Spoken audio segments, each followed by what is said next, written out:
लेकरासाठी लढतोय हे मराठा समाजाला महाराष्ट्राला सांगतोय। एक मेला तरी चालत, पण लाखो करोडो लेकरं मराठीचे सुखी झाले पाहिजेत हे स्वप्न घेऊन मी इथं जीवाची बाजी लावून बसलोय।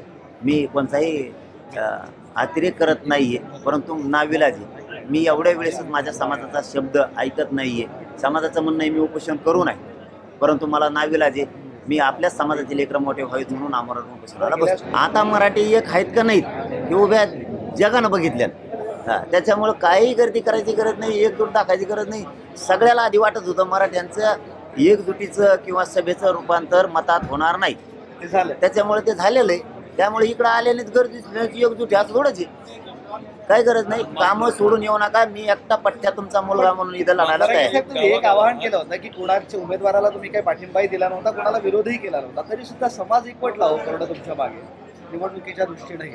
मी काय वाईट केलंय? मी काय वाईट केलं? मी समाजाच्या लेकरासाठी त्यांची लेकरं मराठ्यांची मोठी व्हावीत म्हणून लढतोय, मरायला तयार। मी काय वाईट करतो? ते मला मुलगा मानणारच ना माझा समाज।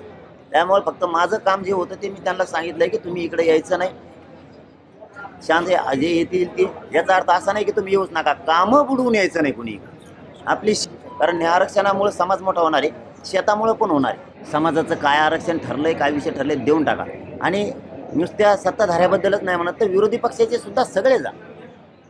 आणि ह्या उपोषणाच्या काळातच पण तुम्ही जाता 2 वर्षांनी, या उपोषणाच्या काळातच उद्याच तुम्ही तुमच्या नेत्याकडे सगळ्या पक्षाचे जाऊन बसा, त्यांना सांगा त्यांच्या ज्या ठरलेल्या गोष्टी त्यांना त्या द्या। मला राजकारणात जायचं नाही, माझ्या समाजाला जायचं नाही।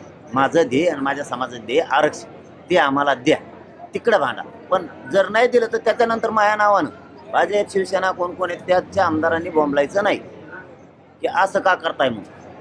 तुम्हाला आता संधी दिली आणि विनंती करून सांगतो, चला सगळ्या आमदारांना की तुम्ही जा आणि तुमच्या नेत्यापुढं सरकारपुढं विषय मांडा आणि त्यांना सांगा हे विषय आजच्या आज मार्गी काढा।